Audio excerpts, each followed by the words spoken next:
Hello, I'm Marcus V. Calvert, and welcome to Tales Unlimited. The Batchery Daily Prompt is number 53.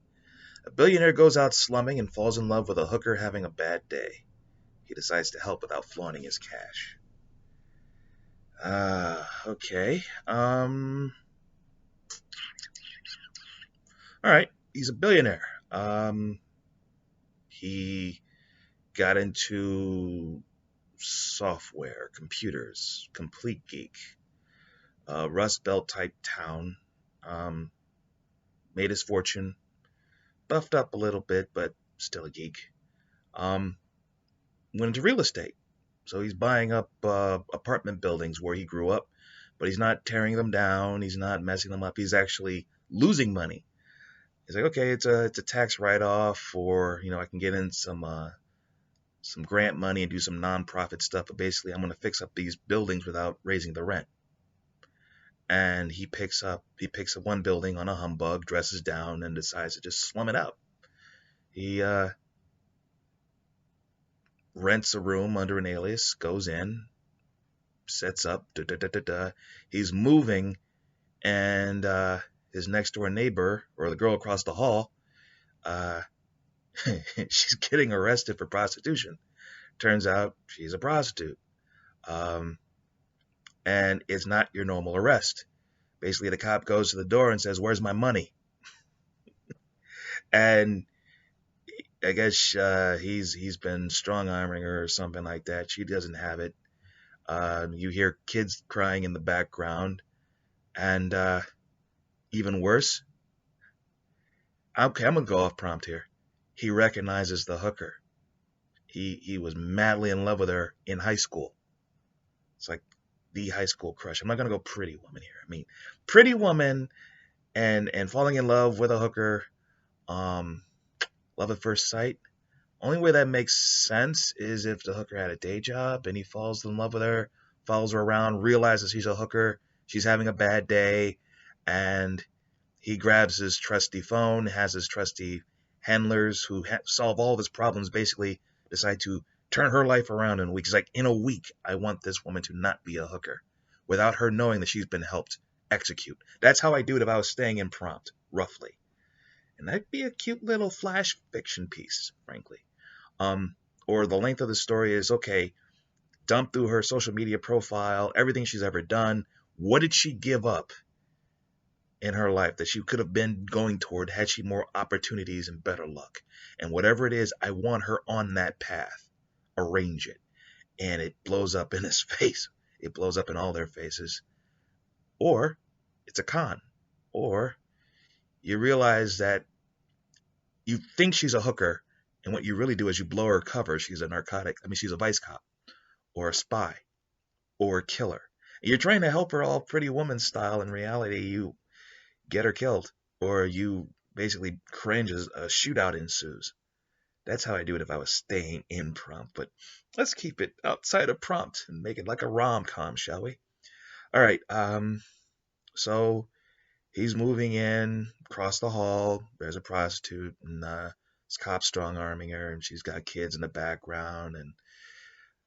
And you get on your trusty computer and you start pecking away. Now, the part about assistants and all that, people who can make life better for anybody he wants. And again, he knows people in all types of nonprofits and stuff, but he basically pulls up a record. Single mother of two, in and out of jail, in and out of hospitals. Uh, she is just trying to get by. And the jail stuff is all prostitution, and it all seemed to have happened when her parents both died and she had to raise four sisters on her own, and that's how she figured she'd do it. And she somehow managed to get like three of those kids through high school and off to better lives, and the fourth one went off to the military. It's like, wow. But all of her siblings just went off and left her behind, which is kind of strange. And he decides, okay, this one deserves some help. But he decides to do it without flaunting his cash.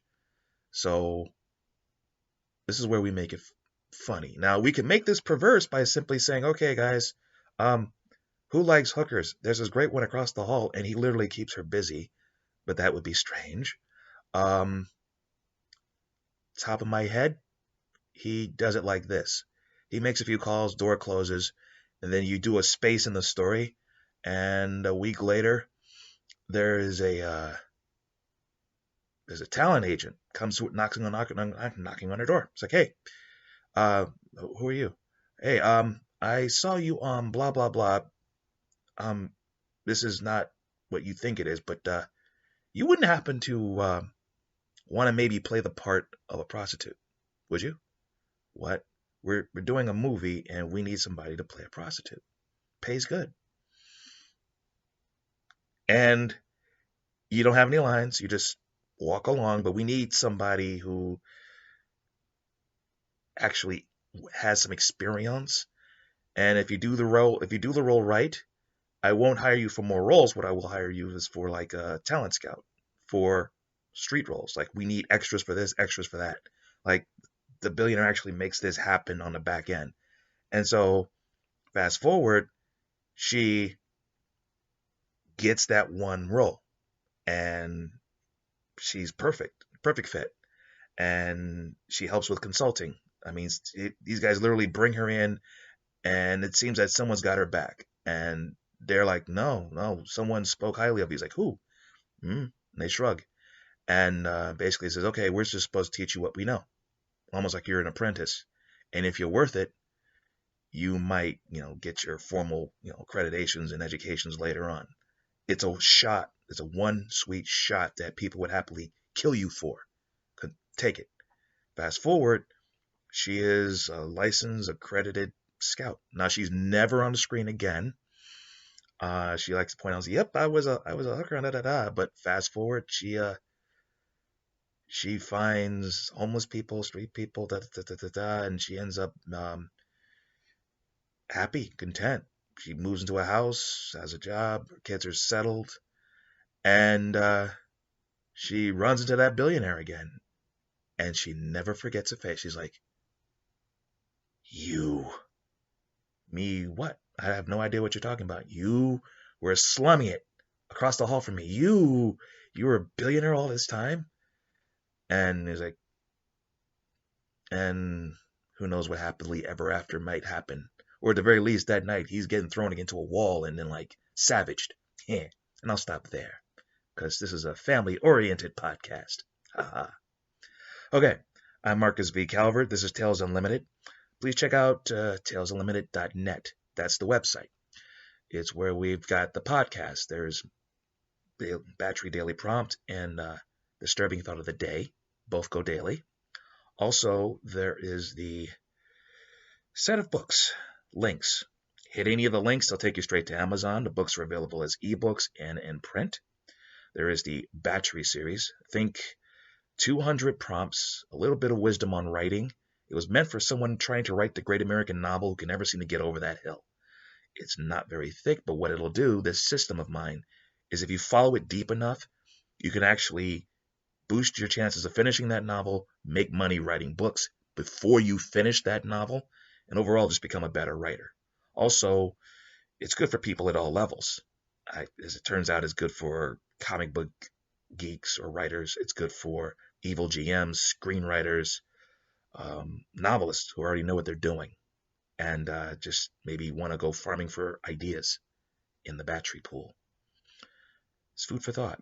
Then there are the anthologies. Both of them are New School Twilight Zone, 25 stories to a book. Themes are for unheroic, unlikely heroes saving the day, like a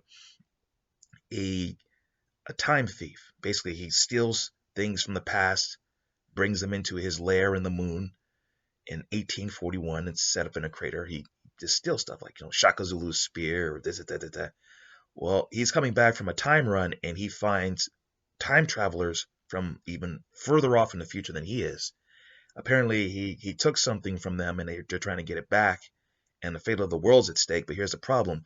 When he goes into the past, he has himself like hypno-trained to basically blend in. And the last place he was at was Nazi Germany. And he comes back as a Gestapo officer. And the fate of the world is now in his hands. Uh-oh. And then there's the Book of Schemes. 25 stories about schemes, all types of schemes, some brilliant, some twisted. This one was kind of fun, though. I had a case of Writer's block. And is a way of getting around that. When in doubt, find a local paper, buy it, especially these days, and just put your finger on an article. And whatever you get, you do a short story about it. That's a nice way to get around that. And I put my finger down on the Daytona 500. So guess what I did? I added a zero, and I put the race 400 years in the future on another planet with 3 suns at Mach in hover tanks. Yeah, that's how I write. Also, novel series. Villain.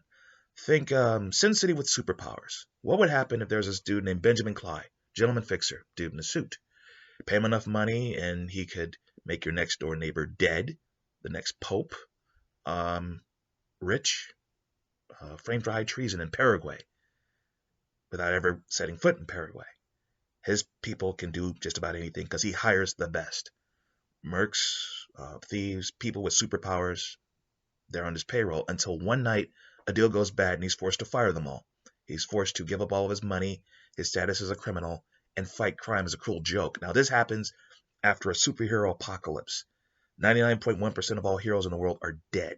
And he is in the superhuman crime capital of the world, plying his trade as a fixer until one night he's thrown out on those same streets going, okay, now you have to save lives.